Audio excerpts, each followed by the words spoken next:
Ground zero पर पहुंचकर reality check किया है। आपको दिखाते हैं एक्सक्लूसिव रिपोर्ट के जरिए।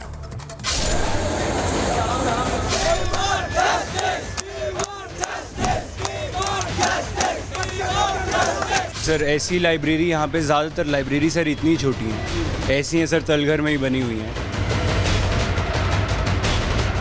किलियार भारत की टीम राजेंद्र नगर के उस इलाके में पहुंची जहां जानलेवा बेसमेंट में पानी भरने से 3 होनहार स्टूडेंट्स ने अपनी जान गंवा दी। उस इलाके की ग्राउंड रिपोर्ट दिखाएंगे, लेकिन पहले जिस कोचिंग सेंटर के बेसमेंट में हादसा हुआ वहां की तस्वीरें देखिए।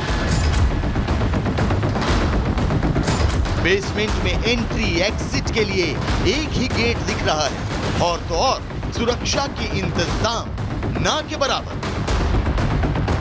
यही तस्वीर राजेंद्र नगर के करीब हर कोचिंग सेंटर में दिखाई दी। कोचिंग हब के नाम से फेमस राजेंद्र नगर के लोगों ने अपने घरों में बेसमेंट बना रखे हैं। चंद पैसों के लिए कोचिंग संचालकों को किराए पर दे रखे हैं, जहां ना तो सुरक्षा के इंतजाम है और ना ही कोई दूसरी व्यवस्था। आने जाने के लिए भी एक संकरा रास्ता ही है, जिसमें एक बार में एक शख्स ही आ जा सकता है। अगर कोई अनहोनी होती है तो अंदाजा लगाइए कि क्या हो। यही एक संकरी सा जो रास्ता है वो इंस्टीट्यूट के अंदर जाने का है और उसके बाद आप देखेंगे कि क्रैक ग्रेड जो बी, आरबीआई ग्रेड बी, इस तरीके के कोचिंग क्लासेस यहाँ पर चलते हैं। मेरे विजय अगर थोड़ा अंदर आएंगे तो आप तस्वीरों में भी देख पाएंगे। बेहद संकरा ये रास्ता, आप इसको इस तरीके से अंदाज़ा लगा लिए कि 2 बच्चे भी यहाँ से निकल पाना बेहद मुश्किल। और बेसमेंट को लेकर जो कल्चर इन दिनों चल रहा है वो बेसमेंट कुछ इस तरीके से है। हालांकि इस हादसे के बाद तमाम जो बेसमेंट है वो बंद कर दिए गए हैं। यही रास्ता एंट्री का और यही रास्ता जो एग्जिट का है वो साफ तौर पर आपको नजर आ जाएगा। प्रशासन और मकान मालिकों की मिली भगत से कुकुरमुत्ते की तरह धड़ल्ले से चल रही कोचिंग इंस्टीट्यूट को रोकने वाला कोई नहीं। सकरे रास्तों के बीच चल रहे इन सेंटर्स में कुर्सी रखने तक की जगह नहीं, लेकिन भेड़ बकरियों की तरह बच्चों को पढ़ाया जा रहा है। जब आर भारत की टीम ऐसे ही इंस्टीट्यूट में पहुंची तो देखिए कैसे वहां मौजूद लोग मुंह छिपाए भाग खड़े हुए। इस लाइब्रेरी के अंदर हम जाने की कोशिश करते हैं। आप देखेंगे संकरी ये रास्ता है और बेसमेंट के अंदर जब हम उतर रहे हैं तो आप ये तस्वीर इस लाइब्रेरी के अंदर की है और मेरे विजय जब अंदर आएंगे तो आप तस्वीरों में देख पाएंगे कि यहाँ पे बच्चे जो हैं वो तमाम पढ़ते हैं।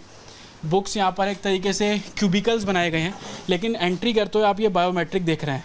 जो बच्चे यहाँ पर आएंगे वो बायोमेट्रिक करेंगे और उसके बाद एंट्री करेंगे और ये छोटे छोटे क्यूबिकल्स आप यहाँ पर देख लेंगे और यहीं पर आकर बच्चे जो हैं वो स्टडी करते हैं। और आप यहाँ पर देखेंगे कि बच्चे जो हैं वो छोटे छोटे क्यूबिकल्स में बेसमेंट के ठीक बिल्कुल नीचे कुछ बच्चे हैं, इनसे हम बात करने की कोशिश करेंगे। आप लोग बताएंगे, आप लोग पढ़ते हैं यहाँ पर? भाई साहब पढ़ते हैं यहाँ पर? आप भाग क्यों रहे हैं, आप बताइए ना।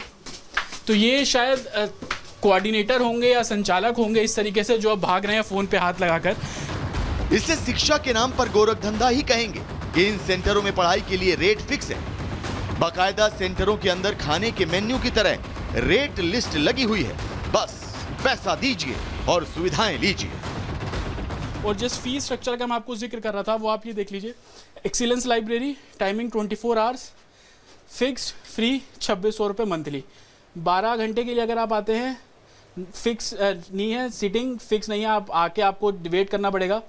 लॉकर अगर आपको चाहिए तो 100 रुपये आपको अलग से देने पड़ेंगे और 1600 रुपये आप मंथली यहाँ पर पे करेंगे और उसके बाद आप जो है वो यहाँ से पढ़ाई कर सकते हैं। सोचिए, जिस जगह से एक आदमी आराम से नहीं निकल पा रहा, अगर वहाँ कोई हादसा होता है तो कितनों की जान जा सकती है। लेकिन लगता है कि सरकार और प्रशासन को ये सब दिखाई नहीं दे रहा या फिर वो देखना नहीं चाहते। कोचिंग सेंटर्स में पढ़ने वाले स्टूडेंट्स लापरवाही के साथ ही सिस्टम की पोल खोल रहे हैं। मतलब पूरे राजेंद्र नगर में ना इतनी बेसमेंट में लाइब्रेरी बिल्कुल छोटी छोटी कितनी कंजेस्टेड है। मान लो कुछ इमरजेंसी हो जाए तो मतलब पानी भर जाए, मतलब सेंटर लॉकिंग सिस्टम है, शॉर्ट सर्किट हो गया, सेंटर लॉकिंग बंद हो गया, फिर आप कैसे बाहर निकलोगे? सब ऐसी बेसमेंट में क्योंकि सस्ता पड़ता है इन लोगों को।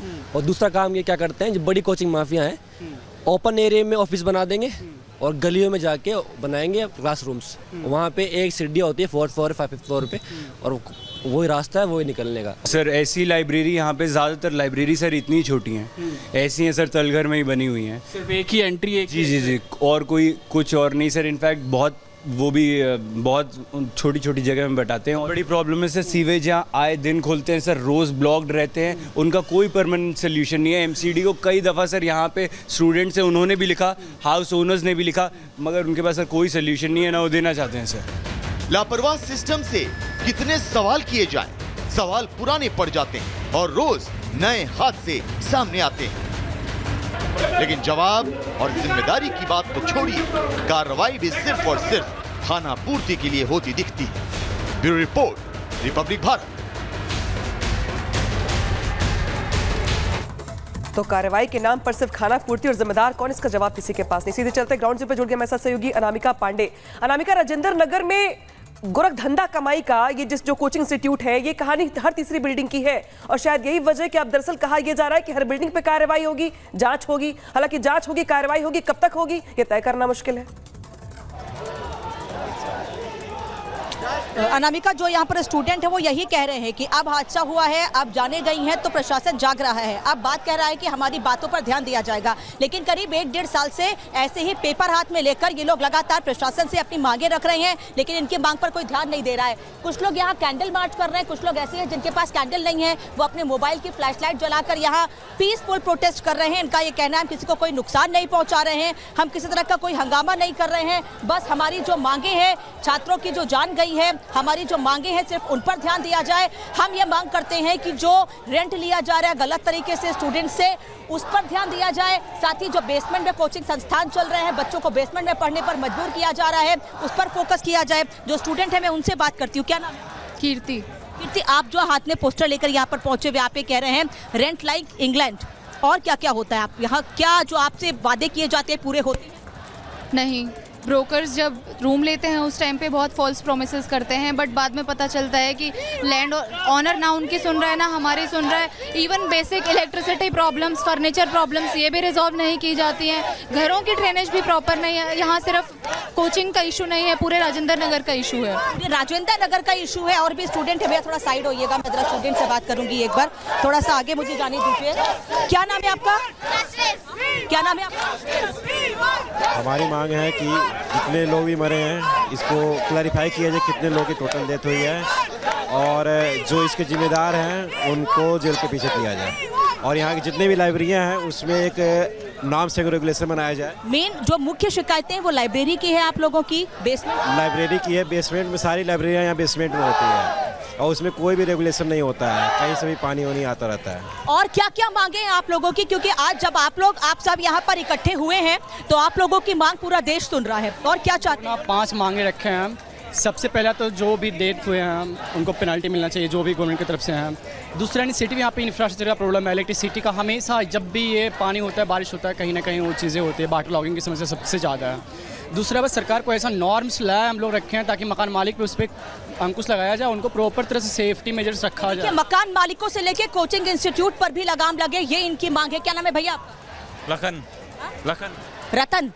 लखन। क्या चाहते हैं आप लोग? लखन, क्या दिक्कतें होती हैं? जी वही देखिए, पहले तो हमें यहाँ पे ना तो ड्रेनेज सिस्टम है यहाँ पे, और फीस हाइक वो बहुत ज़्यादा है, इनको कंपेंसेट नहीं किया जा रहा है। यहाँ पे इनफैक्ट एमिनिटीज़ के नाम पे कुछ नहीं है यहाँ पे बच्चों के लिए। तो आज जो स्टूडेंट्स हैं वो नाराज हैं, आक्रोशित है, तमाम सवाल इनके मन में है, साथ ही साथ दर्द भी है, तकलीफ भी, और बार बार इनकी ओर से कहा जा रहा है वी वांट जस्टिस। जस्टिस देगा कौन, ये तय करना मुश्किल है। बड़ी खबरों में आगे और अब बात करेंगे पेरिस में पराक्रम की।